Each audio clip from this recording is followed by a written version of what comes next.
Hey everyone, welcome to the next gen trading channel. आज हम लोग कैंडल स्टिक के बेसिक्स टू एडवांस सभी टॉपिक्स को डिस्कशन करने वाले हैं तथा रनिंग मार्केट में इस कैंडल स्टिक का यूज करके कैसे हम इजीली मार्केट में ट्रेड कर सकते हैं, इसके बारे में भी फुल डिस्कशन करने वाले हैं। और आप नॉर्मली कैंडल स्टिक का यूज करके आप इजीली पैसे कमा सकते हो। Let's start the topic. तो जैसा कि आप लोग यहाँ पे देख पा रहे हो, यहाँ एक ग्रीन कैंडल है और यहाँ एक रेड कैंडल है। तो हम लोग पहले इस कैंडल स्टिक्स के बेसिक्स के बारे में जान लेते हैं। तो ये जो आप लोग ग्रीन वाला पार्ट देख रहे हैं, इसको हम लोग बॉडी बोलते हैं। और ये जो आप लोग अपर वाला पार्ट देख रहे हो, जहाँ ये ग्रीन सेक्शन नहीं है, इसको हम लोग शैडो या फिर हम लोग इसको विक के नाम से भी जानते हैं। ठीक है, यहाँ पर वही सेम प्रोसेस है। ये जो अपर है, जहाँ पे ये बॉडी नहीं है, इसको हम लोग लोअर शैडो बोलते हैं। वैसा ही जैसे आप रेड कैंडल में भी देखोगे, जहाँ पे ये बॉडी है, इसको जहाँ पे रेड है इसको हम लोग बॉडी बोलते हैं, और ये जहाँ पे रेड नहीं है इसको हम लोग क्या बोलते हैं, शैडो बोलते हैं, या फिर इसको विक के नाम से भी जाना जाता है। तो ये इतना कॉन्सेप्ट है। तो फिलहाल हम लोग, ये तो बहुत ही बेसिक्स है, हम लोग इस कैंडल स्टिक के बारे में जानते हैं। क्यों, अगर मैं आपको एक कैंडल स्टिक के बारे में बताऊं कि वो कैसे बनता है, तो आप लोग इसको ध्यान से देखो और आप लोगों को ही समझ में आ जाएगा ये कैसे बनता है। तो आप यहाँ पर देखो, जैसे कोई कैंडल की शुरुआत होती है या कैंडल बनना शुरू होता है, तो ये कैंडल है, जैसे ये मैं अभी आपको बना के दिखाता हूँ। तो ये मान लो जी एक कैंडल का फॉर्मेशन हो रहा है, तो ये कैंडल की ओपनिंग यहाँ पे हुई जहाँ पे मेरा कर्सर है। इसके बाद मान लो ये कैंडल ऐसे नीचे आया। ठीक है, इसके बाद ये कैंडल नीचे आया और ये फिर ये कैंडल क्या हुआ, ऊपर चला गया। ठीक है, ऐसे। तो ये जो कैंडल यहाँ से जहाँ से ओपनिंग हुई थी और यहाँ से जो भी नीचे आया था, यहाँ पे आप देखोगे जहाँ तक ये लास्ट सेक्शन तक ले आया था, ये यहाँ पर एक विक छोड़ देता है। वैसे ही ये ऊपर गया और ये जहाँ तक लास्ट तक गया था, उसके बाद मान लो आके नीचे यहाँ पे क्लोज हो जाता है। तो आप यहाँ पे ध्यान से देखोगे कि अपर सेक्शन में भी यहाँ पर एक विक फॉर्मेशन हो जाता है।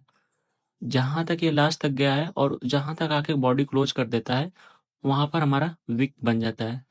वैसा ही सिंपल है, फिर से मैं आपको बता दे रहा हूँ, आप लोग थोड़ा ध्यान से देखोगे तो समझ में आ जाएगा। मान लो ये कैंडल कैंडल स्टिक एक यहाँ पे बनना शुरू हो रहा है, तो ये कैंडल स्टिक की ओपनिंग यहाँ पे हुई। पहले मार्केट ये नीचे गया, यहाँ से जैसे ही ये रिवर्स हो रहा है कैंडल अप साइड के लिए, तो यहाँ से आप ध्यान से देखोगे तो यहाँ पे एक विक छोड़ता हुआ ये कैंडल आएगा। फिर इसके बाद जैसे ही ये ऊपर चला गया यहाँ पे, और ऊपर से जैसे ही ये नीचे आया, तो ऊपर भी एक यहाँ पे आप देखोगे ध्यान से, तो एक विक छोड़ता हुआ आएगा और ये क्लोज हो गई। बस इतना सा ही कॉन्सेप्ट है।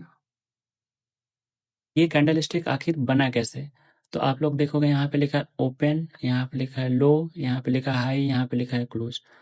तो जैसा कि ये मार्केट या फिर ये कैंडल ओपन हुआ, तो जैसे कैंडल की ओपनिंग यहाँ हुई और इस कैंडल पहले ये नीचे आया, तो ये लो लगा। फिर ये कैंडल ऊपर गया तो हाई लगा था, फिर ये कैंडल जाके क्लोज हो गया, तो यहाँ पे ये क्लोजिंग हो गया। सेम इसका जस्ट अपोजिट यहाँ पे रेड कैंडल में है। यहाँ पे मार्केट ओपन हुआ, यहाँ पे पहले मार्केट ने हाई लगाया, यहाँ पे फिर मार्केट गया लो लगाया और यहाँ पे जाके मार्केट क्लोज हो गया। तो ये बहुत ही बेसिक्स और नॉर्मल सा कॉन्सेप्ट इजीली आप लोगों को समझ में आया होगा। अगर नहीं समझ में आया तो आप लोग इस वीडियो को रिपीट करके देख लो, थोड़ा सा बैक करके, तो आप लोगों को ईजी समझ में आ जाएगा।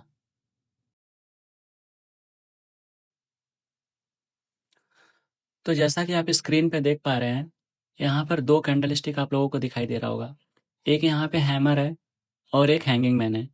दोनों आपको देखने में ऑलमोस्ट सिमिलर लग रहा होगा। ठीक है, तो पहले हम लोग इस दोनों का अलग अलग यूज है, हम इन दोनों कैंडल स्टिक के बारे में डिस्कशन करेंगे। तो पहले हम लोग हैमर के बारे में डिस्कशन कर लेते हैं। तो आप हैमर जब भी पर बनता है तो वो गिरते हुए मार्केट में बॉटम में बनता है। और इसकी क्या कंडीशन है और हैमर को हम लोग कैसे पहचानेंगे, इसके बारे में आप लोगों को बताता हूँ। तो इसकी जो विक है, हैमर की जो विक है, इस बॉडी से मिनिमम 2 टाइम्स बिगर होना चाहिए, 2 गुना होना चाहिए, या 2 गुना से ज़्यादा है, बड़ा है तो अच्छा है। तो पहली कंडीशन तो यही है कि इसकी जो बॉडी है और इसकी जो विक है, विक काफ़ी देखोगे आप यहाँ पे, आप लेंथ काफ़ी बड़ा है इस बॉडी से, तो विक की साइज़ काफ़ी बड़ी होती है बॉडी के साइज़ से, मिनिमम 2 गुना बड़ा होना चाहिए। और इसमें कलर कोई मैटर करता नहीं है, या इधर या रेड हो सकता है, इधर ग्रीन हो सकता है। इसमें कलर कोई मैटर करता नहीं। और यहाँ पे आप देखोगे हैंगिंग मैन में, तो यहाँ पे अपर सेक्शन में एक छोटा-सा विक विक की तरह आपको दिखाई दे रहा है, यहाँ पे नहीं है। तो इसमें अगर विक छोटा बहुत ही माइनर सा विक हो, तो भी इसमें कोई इश्यू नहीं है, उसको भी हम लोग हैमर ही इंक्लूड करेंगे। तो जैसा कि मैंने आपको बताया कि हैमर का फॉर्मेशन जब भी पर मार्केट डाउन ट्रेंड में चलता है, उसके बॉटम में होता है। तो आप यहाँ पे देख पा रहे होंगे, मार्केट यहाँ से गिरता हुआ आ रहा है और यहाँ पे हैमर का फॉर्मेशन हुआ, और जैसे ही हैमर का फॉर्मेशन हुआ, मार्केट में यहाँ से रिवर्सल आना स्टार्ट हो गया और मार्केट ने काफ़ी अच्छा यहाँ अपसाइड के लिए मूव दिखाया है। तो इस हैमर को हम लोग इस मार्केट में ट्रेड कैसे करेंगे? हैमर तो बन गया, लेकिन यहाँ इसको हम लोग ट्रेड कैसे करेंगे? तो जब भी पर मार्केट गिरता हुआ आए और ये हैमर का फॉर्मेशन हो, हैमर के फॉर्मेशन होने के बाद जब इसका नेक्स्ट कैंडल या उसके बाद वाली कैंडल जब भी पर यहाँ पे इस हैमर की बॉडी के ऊपर जाके क्लोजिंग कर दे, तो यहाँ से हम लोग इसमें एंट्री लेंगे। तो आप देखोगे कि यदि हम लोग यहाँ पे एंट्री लेते हैं तो कितना अच्छा ये मोमेंट आया है। और एक चीज़ आप लोग बिल्कुल ना भूलिएगा, इसका स्टॉप लॉस लगाना आप लोग को कंपल्सरी है। तो आप लोग जब भी पर मार्केट में ट्रेड करिए, हमेशा स्टॉप लॉस लगाइए, जिससे कि आप बड़े लॉसेस से बच पाएँ। तो आप यहाँ पे देख पा रहे होंगे, इसका आप लोग सोचोगे स्टॉप लॉस कहाँ लगाएँ? तो इसका स्टॉप लॉस ये जो हैमर है, इसके जो विक का लोअर सेक्शन है, इसी के जस्ट नीचे हम लोग यहाँ पे एसएल लगाएँगे। एसएल शॉर्ट स्टॉप लॉस को ही शॉर्ट फॉर्म में एसएल बोलते हैं। और इसकी एंट्री इसके ये जो बॉडी है, इसके बॉडी के ऊपर जो भी कैंडल क्लोज़ होती है, क्लोज़ होने के बाद वहाँ से हम लोगों का एंट्री रहेगा। तो आपको यहाँ पे काफ़ी अच्छी अपसाइड में रैली देखने को मिली है।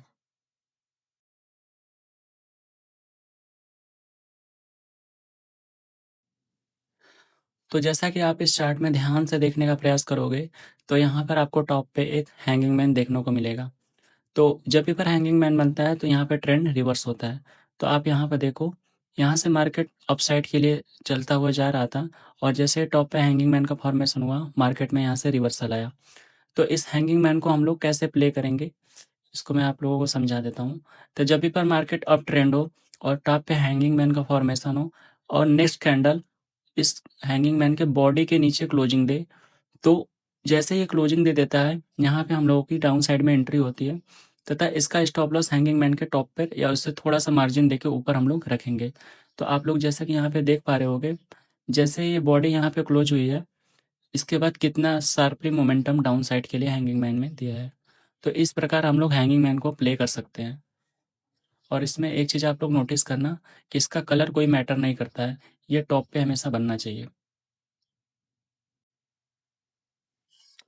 हैमर और हैंगिंग मैन के बाद हम लोग शूटिंग स्टार के बारे में डिस्कशन करने वाले हैं। तो आप जैसा कि यहाँ पे स्क्रीन पर देख पा रहे हैं, यहाँ एक कैंडल है जिसका नाम शूटिंग स्टार है।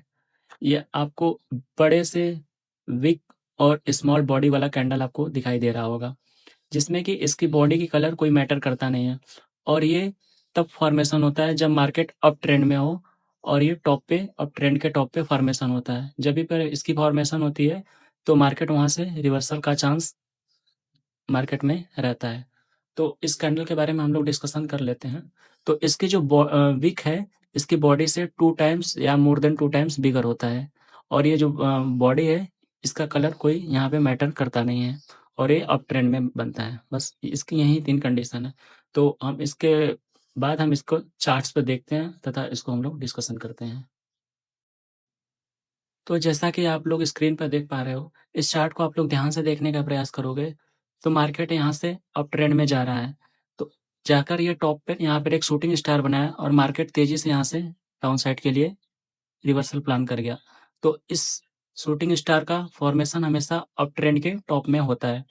तो अब इसको हम लोग प्ले कैसे करेंगे मार्केट में? ये तो हो गया एक थियोरेटिकल बातें। तो इसको प्ले करने के लिए जब भी पर मार्केट ऊपर ऐसे-ऐसे मूव करता हुआ जा रहा है और ये ऊपर टॉप पे बने और इसके बाद नेक्स्ट कैंडल इसकी बॉडी के नीचे इसकी बॉडी जाके क्लोज़ कर दे। जैसे कि आप लोग यहाँ पे इसकी बॉडी जाके ये क्लोज़ हो गई, ठीक है?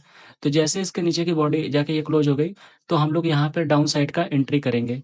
तो जैसा कि आप लोग देखेंगे, यहाँ पे जैसे ही डाउन साइड का एंट्री करेंगे, तो यहाँ पे हमें काफ़ी प्यारा-सा डाउन साइड में शार्प मोमेंटम देखने को मिला। और आप लोग एक चीज़ बिल्कुल भी एक बात पर हमेशा फ़ोकस करिएगा कि इसका जो स्टॉप लॉस है वो कभी आप लोग लगाना भूलिएगा मत।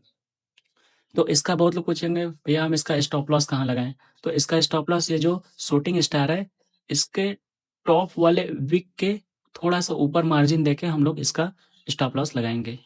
तो दैट्स इट। तो नेक्स्ट जिस कैंडलस्टिक के बारे में हम लोग डिस्कशन करने वाले हैं, वो है हमारा बुलिश एनगल्फिंग और बियरिश एनगल्फिंग।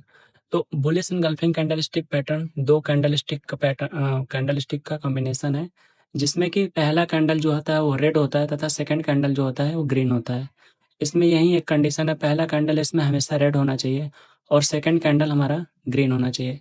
तो इसमें आप लोग ध्यान से देखोगे तो ये जो बुलिश एनगल्फिंग कैंडलस्टिक पैटर्न है, इसमें जो पहला कैंडल रेड है और जो सेकंड कैंडल ग्रीन है, वो पहला जो रेड कैंडल है वो ग्रीन कैंडल के पूरा इनसाइड में है। इसने पूरा इनगल्फ कर लिया है रेड कैंडल को, इसलिए इसको बुलिश इनगल्फिंग कैंडलस्टिक बोलते हैं।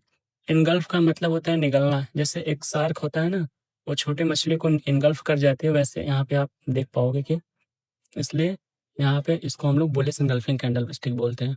और जस्ट इसका अपोजिट आप इसमें देखोगे तो जो पहला इसमें कैंडलस्टिक पैटर्न है, उसमें जो पहला कैंडल वहाँ पे ग्रीन है तथा सेकंड कैंडलस्टिक यहाँ पे रेड आपको दिखाई देगा। तो आप इसको ध्यान से देखोगे तो ये जो ग्रीन कैंडलस्टिक है और ये रेड कैंडलस्टिक है, रेड कैंडलस्टिक ने ग्रीन कैंडलस्टिक को पूरी तरह इनगल्फ कर लिया है।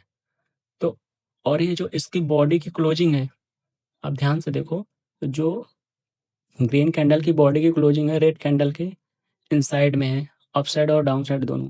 सेम यहाँ बुलिश इनगल्फिंग में भी जो रेड कैंडल का बॉडी है वो ग्रीन कैंडल के इनसाइड में है। तो इसको इसको बेयरिश इनगल्फिंग कैंडलस्टिक पैटर्न बोलते हैं। ठीक है, तो इसको लेट्स से हम लोग इसको चार्ट में थोड़ा एग्जांपल के तौर पे देखते हैं।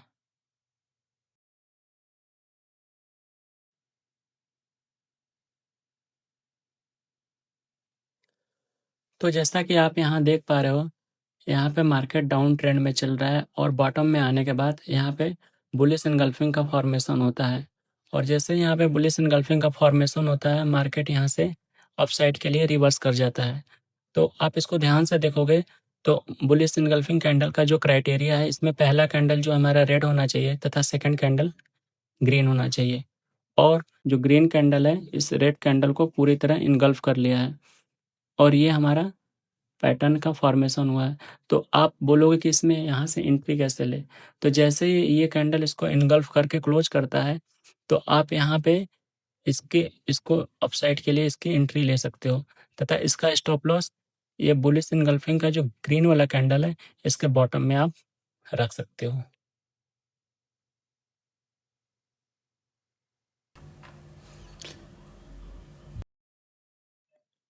बुलिश इनगल्फिंग के बाद अब हम लोग यहाँ पे बेयरिश इनगल्फिंग को देखेंगे। तो जैसा आप यहाँ पे देख पा रहे हो, यहाँ पे मार्केट में बाइंग आ रही थी। तो जैसे ही यहाँ पे टॉप पे जाके यहाँ पे बेयरिश एनगल्फिंग कैंडल का फॉर्मेशन हुआ, जो कि 2 कैंडलस्टिक का कॉम्बिनेशन है, तो यहाँ से मार्केट बहुत ही शार्पली और तेज़ी से डाउन साइड फॉल होने लगा। तो इसमें हमारा जो क्राइटेरिया है, इसमें फर्स्ट कैंडल जो है वो ग्रीन होना चाहिए तथा सेकंड कैंडल रेड होना चाहिए और जो सेकंड कैंडल है वो ग्रीन कैंडल को पूरी तरह इनगल्फ करना चाहिए। जो रेड कैंडल है वो ग्रीन कैंडल को पूरी तरह इनगल्फ करना चाहिए। तो आप देख रहे हो यहाँ पे सारे क्राइटेरिया फुलफिल हो रहे हैं। तो यहाँ पे आप देखोगे तो ये काफ़ी तेज़ी से मार्केट डाउन साइड रिवर्सल हुआ है। तो आप इसको मार्केट में इस पैटर्न को कैसे यूज करोगे? तो जैसे ही ये रेड कैंडल है, ये ग्रीन कैंडल को इनगल्फ करके टॉप से जैसे यहाँ बॉटम में क्लोज करता है, तो आप यहाँ पे अपनी एंट्री रखोगे तथा आप अपना स्टॉप लॉस ये जो बियरिश एनगल्फिंग का जो रेड कैंडल है, इसके टॉप पे उससे या थोड़ा बहुत उसके ऊपर मार्जिन देके तो आप रख सकते हो। ठीक है? तो इस प्रकार हम लोग इसको मार्केट में इसको हम लोग ट्रेड कर सकते हैं।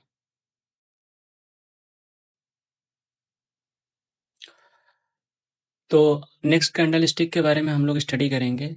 तो हमारा नेक्स्ट कैंडलस्टिक है बुलिश मारुबोजू तथा बियरिश मारुबोजू।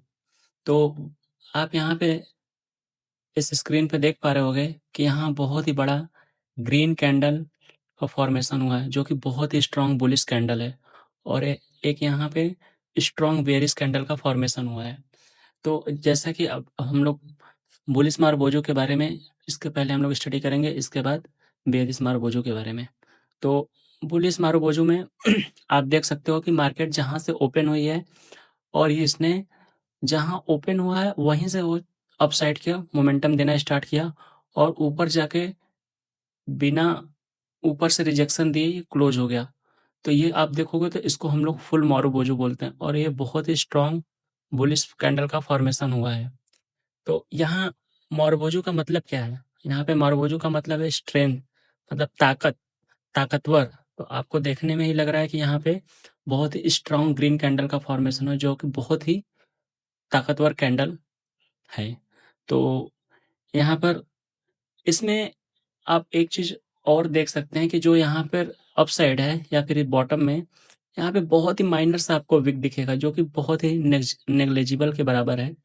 तो यहाँ पे बहुत ही माइनर सा विक हो सकता है और बाकी यहाँ पे आपको फुल बॉडी वाली कैंडल स्ट्रॉन्ग देखने को मिलती है। तो सेम ऐसा हमारा बेयरिश मारुबोजू में भी होता है। यहाँ पे आप देख पाओगे कि एक स्ट्रॉन्ग बेयरिश कैंडल का फॉर्मेशन हुआ है जिसमें कि जहाँ से मार्केट ओपन हुआ है उसके बाद मार्केट वहाँ से डायरेक्ट गिरना शुरू हुआ है और ये नीचे जाके बिना रिजेक्शन का यहाँ पर नीचे क्लोजिंग दे दिया है। तो यहाँ पर स्ट्रॉन्ग बेयरिश कैंडल का, रेड बेयरिश कैंडल का फॉर्मेशन हुआ है। इसमें भी बहुत माइनर सा अप या बॉटम साइड वीक हो सकता है, लेकिन मारुबोजू कैंडल में आमतौर पर आपको वीक नहीं दिखाई देता है। ये बहुत ही स्ट्रॉन्ग कैंडल होता है। तो आई होप आप लोगों को बहुत ही अच्छे से समझ में आया होगा। मैं अपने तरफ से बेस्ट आपको समझाने का प्रयास कर रहा हूँ। तो इसका हम लोग चार्ट्स पे कुछ एग्ज़ाम्पल देख लेते हैं और इसको कैसे प्ले करना है, इसके बारे में हम लोग स्टडी कर लेते हैं, ठीक है? वेट।